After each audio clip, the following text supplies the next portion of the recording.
Thank you very much. I know it's lunchtime now, but I will try to be as shorter as possible, so maybe then we can use the rest of the time discussing together about this subject.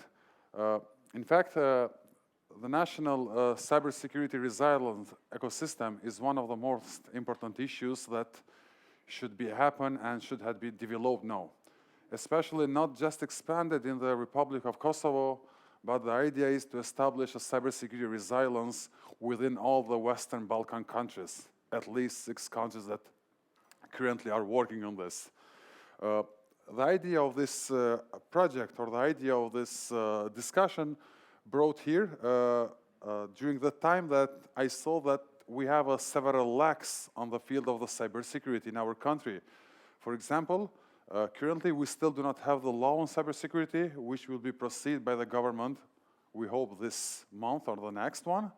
And the other one, we have an outdated national cybersecurity strategy, which are the 2 main pillars, 2 main issues, why we have several other lacks that can be affected also, not only to the institutional level, but also to the private sector.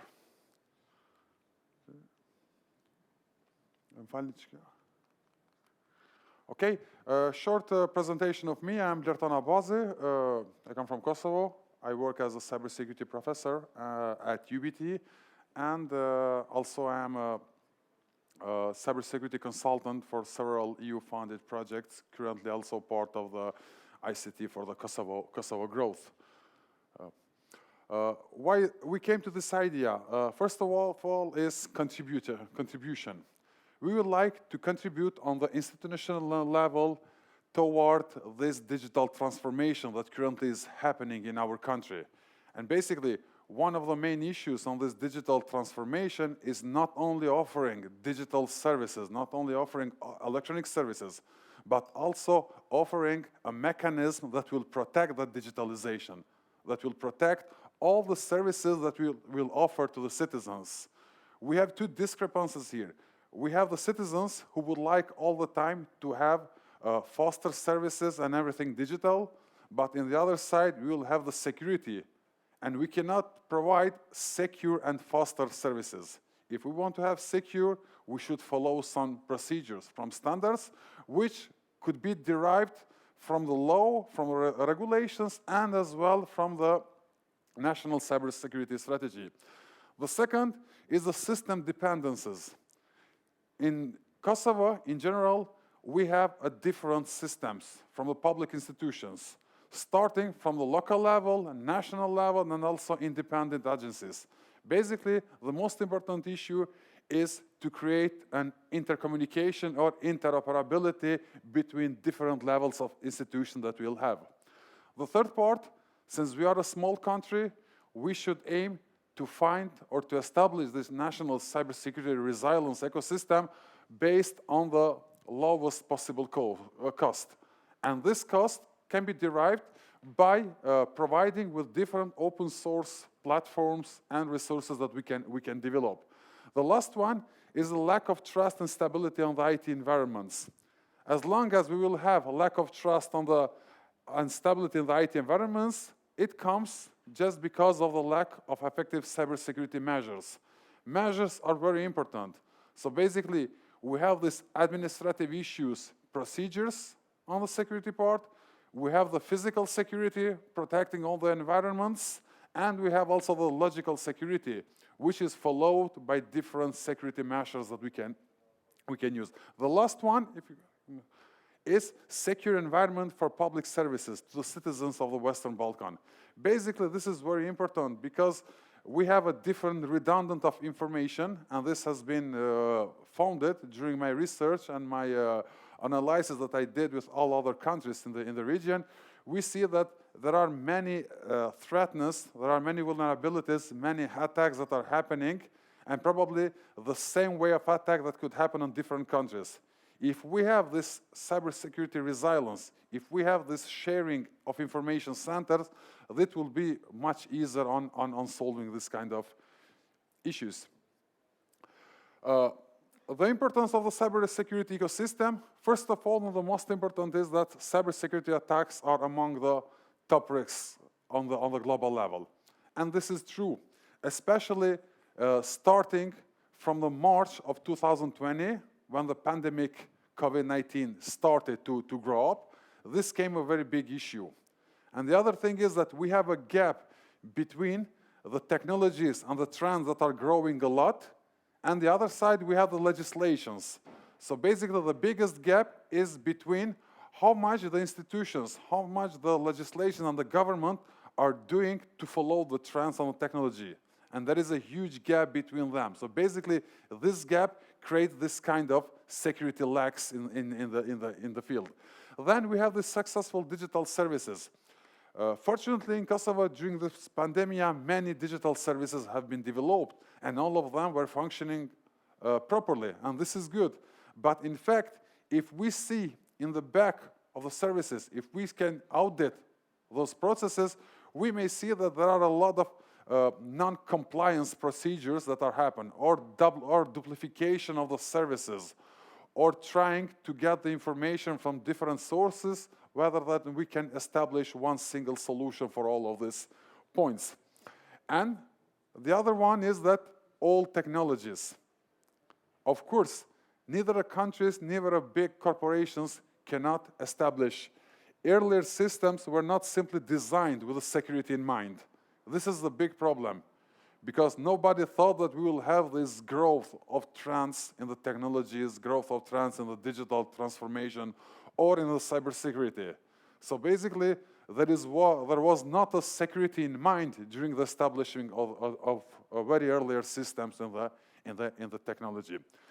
And this is the main part. How we can connect together the macro level, which are the government, regulators, and all the others, with the micro level. Micro level are businesses and the other parts. So basically, the main idea of establishing this national cybersecurity resilience ecosystem is not to create a secure environment only for the public institution. The idea is to create a secure environment on the line, on the chain, from the institutions, public sectors, independent agencies, businesses, SMEs, and citizens.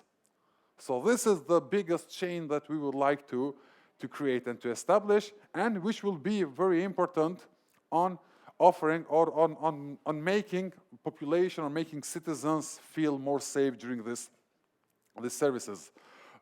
How we have changed this? Why we came to the cybersecurity ecosystem? Because we had a lot of pronunciations until now. We had the security, physical security, IT security, cyberspace, and the others. So basically, the cyberspace is one of the parts which we would like to transform on the cybersecurity ecosystem. And the cybersecurity ecosystem is much wider. It does not include only the technologies. It includes also Internet of Things. It includes virtual reality, augmented reality, big data security. We have a great trend of growth on the digitalization, on the data. So basically, cybersecurity ecosystem is much bigger than only the cyberspace or something that we would like to discuss. And we have divided here a different information, how we would like to include the assets, the critical infrastructures, and everything that we may think very important. What are the great stagnations? The current situations, which is quite similar to all the countries in the Western Balkan countries. We have designed cyber policies and strategies. Basically, we have a lack on the policies, procedures, and strategies in the field of the cyber security. The second part is raising citizen awareness, online privacy, and cyber culture. Cyber culture is a lack. Cyber behaviors from the state employees is a big lack. Cyber hygiene for our kids, from our families, is a lack. So basically, three main issues that we must take care of is starting from changing our cyber behaviors, especially from the public institutions, because the government is the largest employer And most of the documents, most of the data, personal data and privacy may be affected from that part. Then we have the lack of professional skills in the field of the cybersecurity.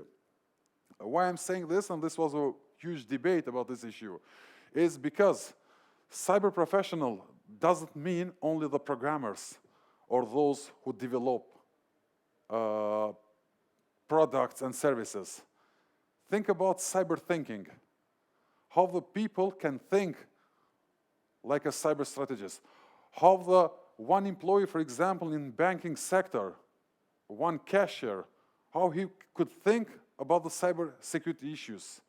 We have a lot of experiences. For example, the Kevin Mitnick, one of the biggest hackers, he did social engineering without using a single tool, only with talking.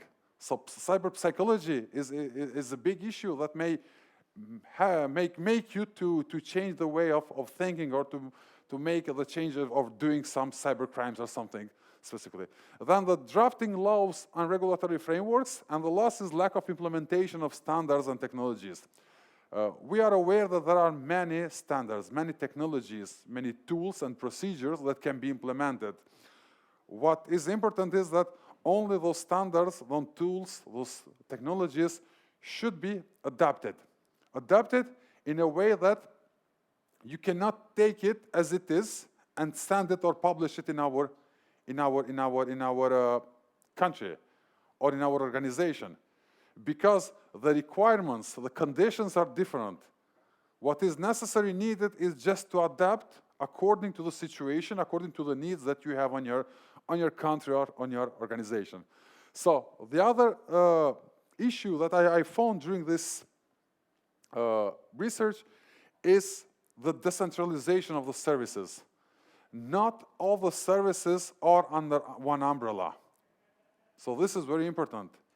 If we can see, if you can join and check some of the governmental web pages, not only in our country, but also maybe in the region, you can see that there are pages who are developed from the private companies, and they are owner also of that domain, which is a mistake, because all the international institutions that deal with the domain names, DNS, and the other issues, they recognize only the official owner who registered or who paid about this part. So basically, we have 2 points. If you see the government, the ministries, some public agencies are under one umbrella of the governance, or are under an umbrella of managing. But we have all other public enterprises, independent budget, public agencies, public universities, and local government institutions who are out of this umbrella. So basically, they do not follow the strict policies and procedures that the government or responsible body that deals with the cybersecurity issues or information security compliance inside the government. And this is a big issue because many attacks could happen from the back doors, from the man-in-the-middle attacks, or other social engineering tools that they may use from those institutions who are not inside the whole umbrella of the management. How it happens? There was one analysis, very important, how the situation, how a cyber attack could happen. And this is explained only with these 3 main points, 3 main subjects that I am explaining it here. So basically, first is paralyzes the government decision-making systems. Then it's cripple, it collapses national security infrastructure. And the last one is cause a panic. So this happened, typically way, this happened on the Ukrainian attacks, if somebody of you heard about, in 2015 and 2016. So basically, you start with paralyzing the use of systems, then you attack the national critical infrastructure, and then you create the panic. So basically, paralyze, collapse, and panic are 3 steps how any cybersecurity threatener can use to develop or to create a panic between the parts. How this infrastructure can be developed? Because besides the law, regulations, and other technical knowledge and skills that we may have, the improvement of the infrastructure to ensure this cybersecurity resilience is very important. And what we have identified here and what we need to evolve is not only the technology. We understand that the technology is one of the most important part, but the process has to deal also with all the others: human capacities, law regulations, technical approach, international standards, and organizational approach. Cybersecurity needs pure leadership to develop or to create the standards and procedures which may go further and make citizens or employees feel much better with this part. And basically, this can be developed through this national cybersecurity infrastructure improvement. And different factors, different stakeholders could help to develop this part. So basically, the main word that you can take from our discussion is that the transition from a communication on the cyber ground to the defined processes or standard compliant. So basically, cyber ground is much more dealt with a much more deals with a technical approach. So basically, we need to transform. As we transform the digital transformation, we can transform also the cyber ground from the cyber in practice to the standards and compliance. This is the National Cybersecurity Resilience Proposal. I know there are too many dots there and you cannot see maybe all of them from there, but I will share. I will be happy to share with you this presentation. So there is a National Cybersecurity Agency which will be established according to the new law on cybersecurity. At least it was like this before when I read it.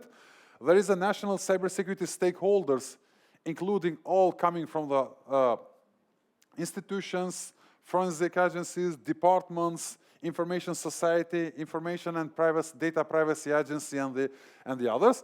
And the other part is the local and national public institutions. So getting them all together, creating a homogeneity and creating a compliance between those sectors will create and will stabilize all this data or digital transactions and security that will happen. Interconnection between the stakeholders can be developed on three main parts, starting from the policies and procedures, governance frameworks, and the cybersecurity maturity. Cybersecurity maturity is very important. It doesn't mean that if we create this cybersecurity resilience, we are done with everything. It's just the beginning, because you have to measure it.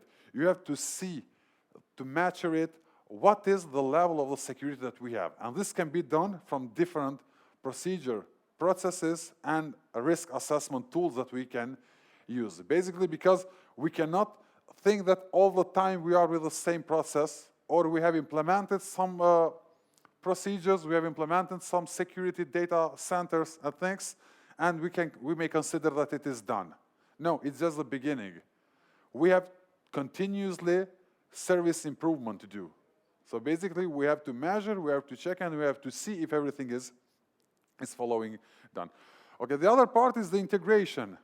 After we establish all this part that we have developed until now, we have to integrate it. So basically, the integration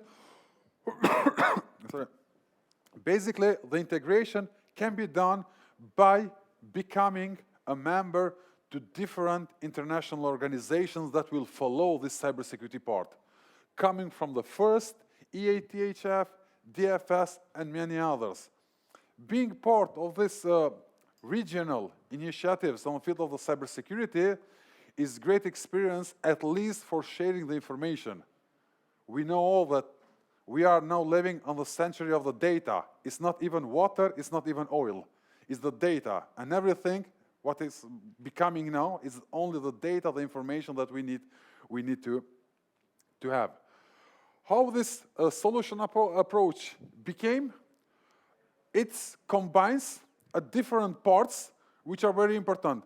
It's existing cybersecurity ecosystems, and I have analyzed most of them. Estonia, Dutch cybersecurity resilience ecosystem. It was in Finland, Finnish one. So there are different methods, different examples, successful examples that currently have been developed. And then I tried to find the most easy adaptable process that we can use. The last part is a responsibility which can be developed. Basically, we should start from establishing first the National Cybersecurity Agency, then it will be the cyber strategy development, that it should be National Information Security Risk Assessment Model, and some other mechanism. Of course, this could not be done from 1 year. At least it needs 2, 3, 5 years to be developed, each of them, because not only the development, but customizing according to the needs, testing them, takes much more time than only creating and establishing this kind of part. And the last one is IT governance. This is missing. So basically, IT governance will deal with all this kind of IT, ICT, digital transaction or digital communication related.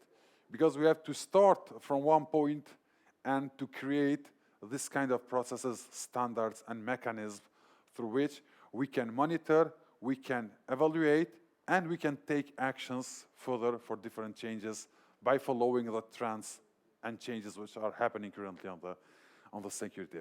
Thank you very much.